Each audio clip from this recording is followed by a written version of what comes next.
Calcul d'un vecteur vitesse par dérivée. Première partie. Dans cette partie, on s'attachera essentiellement au départ du calcul, c'est-à-dire définir ce qu'il faut dériver pour obtenir l'expression du vecteur vitesse. Pour cette présentation, je vais m'appuyer sur l'exercice de TD, l'exercice 2, sur le robot cueilleur de fruits. L'objectif de cet exercice est de maîtriser la vitesse d'approche au voisinage du fruit à cueillir.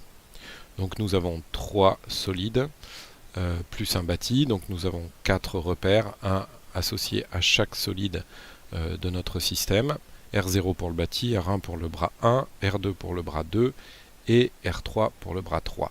On a les dimensions ici du bras et l'objectif c'est d'avoir une vitesse d'approche du point M qui va saisir le fruit inférieure à 3 cm/s. Donc comment déterminer la vitesse d'un point par dérivée? Par exemple ici, l'objectif est de maîtriser la vitesse Vm appartenant au bras 3, c'est-à-dire à l'extrémité du bras de robot, par rapport au bâti du robot. Donc cette vitesse permet de déterminer la vitesse du point M appartenant à l'objet observé bras 3, donc repère 3, par rapport à un référentiel d'observation qui est le bâti 0, c'est-à-dire le repère 0.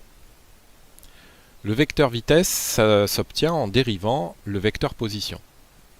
Donc en fait, pour obtenir une vitesse, on va dériver un vecteur par rapport au temps.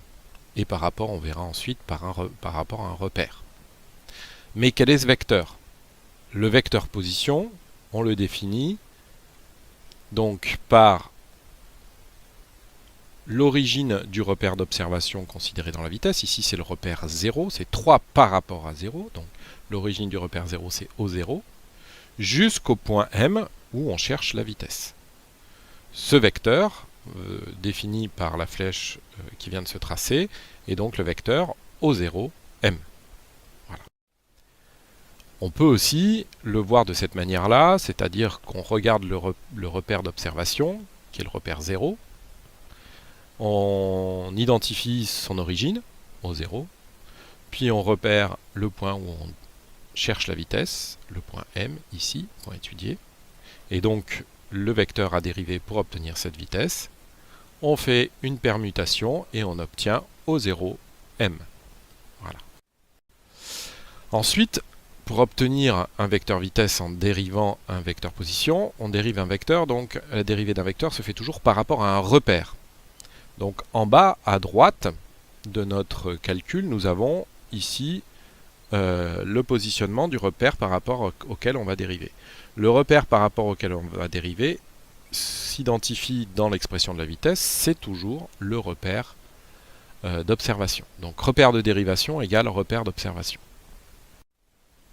Donc ici, j'ai affaire au repère d'observation 0, donc ça sera la dérivée du vecteur position par rapport au temps et par rapport au repère R0. Si je fais un autre exemple, si je veux ici sur ma structure déterminer la vitesse de O2 par rapport à 3, appartenant à 3 par rapport à 0, donc il va falloir que je m'intéresse à l'origine du repère d'observation 0, donc on le connaît, c'est O0, jusqu'au point considéré où j'étudie ma vitesse, donc ça sera O2. O0, O2 sera le vecteur à dériver. On peut l'écrire de cette manière-là. Et le repère de dérivation, c'est toujours R0 parce que mon repère d'observation est toujours 0. Enfin, dernier exemple, si je prends le vecteur vitesse du point M appartenant à 3 par rapport à 2, ici, il faut que j'arrive à identifier l'origine du repère 2. L'origine du repère 2, si je prends par exemple l'origine de mon axe X2, je remonte, j'arrive au point O1. Et je vais aller jusqu'au point M, qui est le point dont j'étudie la vitesse. Donc le vecteur à dériver sera O1M.